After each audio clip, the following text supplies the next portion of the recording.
సనాతన ధర్మ పరిరక్షణ కోసం, పునర్వైభవ పునరుద్ధరణ కోసం, ఆలయాల ఆత్మగౌరవాన్ని నిలపడం కోసం ఆత్మవిశ్వాసంతో దీక్షా కంకణబద్ధులై సంఘటితమై ఒక సైన్యంగా తరలివచ్చిన లక్షలాది హిందూ జన బంధు సందోహానికి 100 కోట్ల వందనాలు అర్పిస్తున్నాను.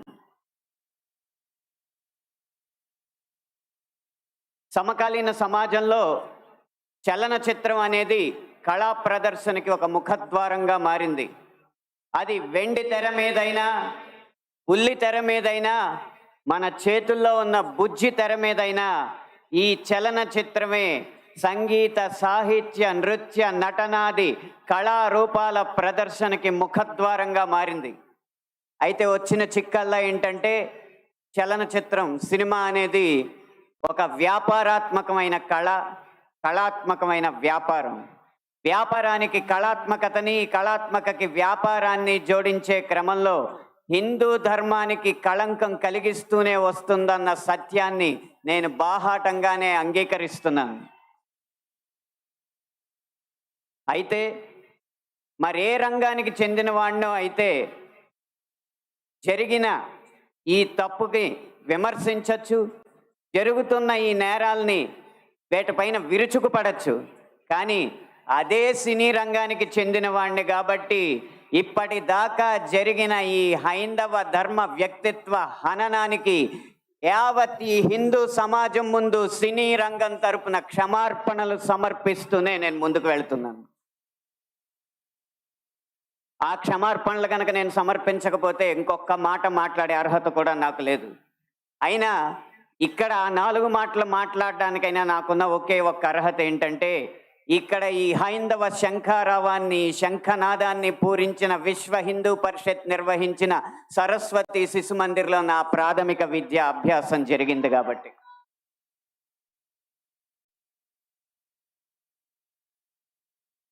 సినిమాల్లో హైందవ ధర్మం మీద దాడి ఎలా జరుగుతుంది, హైందవ ధర్మ హననం ఎలా జరుగుతుంది అనేది ఒక 3 కోణాల్లో 3-4 ఉదాహరణలో క్లుప్తంగా విభజించి వివరించే ప్రయత్నం చేస్తాను. ఇక్కడ దాడి 3 కోణాల్లో జరుగుతుంది. అందులో ఒకటి కావ్యేతిహాస పురాణాలని వక్రీకరించడం, 2 తెర మీద కనిపించే పాత్రల్లో వినిపించే పాటల్లో హైందవ ధర్మాన్ని దుర్వినియోగం చేయడం, 3 తెర వెనక మా ముందు అన్యమతస్థుల ప్రవర్తన. ఈ 3 అంశాల్లో మొదటిది కావ్య పురాణేతిహాసాల వక్రీకరణ. వాల్మీకి రామాయణం, వ్యాస భారతం భారత సాహితీ వాన్మయ శరీరానికి 2 కళ్ళ లాంటివి. కానీ అదే వ్యాస భారతాన్ని, అదే వాల్మీకి రామాయణాన్ని వినోదం కోసం వక్రీకరించిన సందర్భాలు కోకొల్లలు. గత కొన్ని సంవత్సరాల ముందు వచ్చిన చిత్రాల నుంచి నిన్న మొన్న విడుదలైన కల్కి చిత్రం వరకు కూడా కర్ణుడికి పాత్రకి అనవసరంగా ఆపాదించిన గొప్పతనాన్ని చూసి ఒక సినిమా రంగానికి చెందిన వ్యక్తిగా నేను సిగ్గుపడుతున్నాను, నిర్మోహమాటంగా చెప్తున్నాను.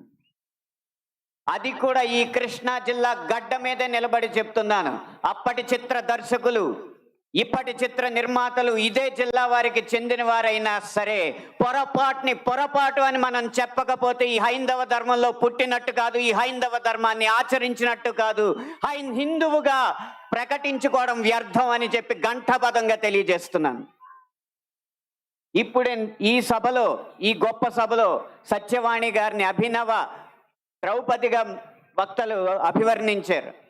ఆవిడే ఒప్పుకుంటారా? నిండు సభలో ద్రౌపదిని వలువలు వలచండి అని సలహా ఇచ్చిన కర్ణుణ్ణి సూర్యుడు అంటే సత్యవాణి గారు లాంటి మహిళా మండలి ఒప్పుకుంటారా? గంధర్వుల్ని చూసి, గంధర్వ సైన్యాన్ని చూసి ప్రాణమిత్రుణ్ణి కూడా వదిలేసి ప్రాణభయంతో పరుగులెత్తిన కర్ణుణ్ణి ధీరుడు, సూర్యుడు, వీరుడు అంటే ఈ హైందవ సమాజం ఒప్పుకుంటుందా? ఇలా ఎన్ని విధాలు చూసినా దానంగా వచ్చిన రాజ్యంలో తనకొచ్చిన కొద్దిపాటి సంపదని ఏదో దానాలు చేసినంత మాత్రాన ధర్మరాజు అంత గొప్ప దాత అని చెప్పి కర్ణుడిని అంటే మన సమాజం ఒప్పుకుంటుందా? నిన్న మొన్న వచ్చిన కల్కి సినిమాలో అగ్నిదేవుడు ఇచ్చిన ధనస్సును పట్టిన అర్జునుడి కంటే సూర్యుడు ఇచ్చిన ధనస్సు పట్టిన కర్ణుడు వీరుడు అని చెప్తుంటే, యుద్ధంలో నెగ్గేది ధనుస్సా ధర్మమా అని ప్రశ్నించకుండా మనం ఊరుకుంటామా?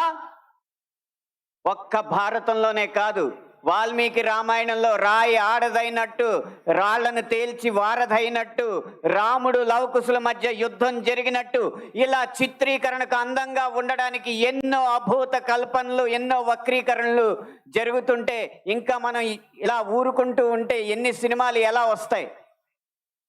ఒక్క వక్రీకరణే కాదు, చిత్రీకరణలో, గీతాలాపనలో ఎన్ని రకాల హననాలు జరిగినాయో మనం గమనిస్తూ ఉండాలి. మీరు కొంతకాలం క్రితం ఒక హిందీ పాట వినే ఉంటారు, దమ్మరదం మిట్ జాయహం బోలో శుభ శ్యామ్ హరే కృష్ణ హరే రామ్. రండి దమ్ము కొడదాం, కలుసుకుందాం, శుభ సాయంత్రం చెప్పుకుందాం, తర్వాత హరే కృష్ణ హరే రామ్ అందాం. భగవత్ తత్వాన్ని, భగవద్భక్తిని జగత్ ప్రస్తుతంగా జగద్విదితం చేసిన ఇస్కాన్ వారి నినాదం హరే కృష్ణ హరే రామ్ని ఒక ఐటమ్ సాంగ్ లో పెట్టుకుంటే ఒప్పుకుంటామా? మీ ముందు ఇప్పుడు రెండు దారులు ఉన్నాయి.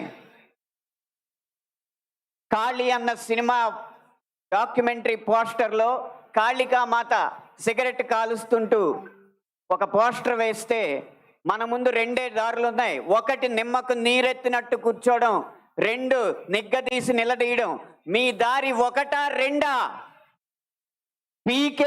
పీకే అన్న సినిమాలో రాయి మీద పాన్ పరాగ్ పూసి అదే శివలింగం అని చెప్పి వెటకారం చేసి అన్య మతస్థుల మందిరాల్లోకి మాత్రం వెళ్లకుండా వాళ్ళు తరిమి కొట్టినట్టు తెలివిగా తప్పించుకున్నారు.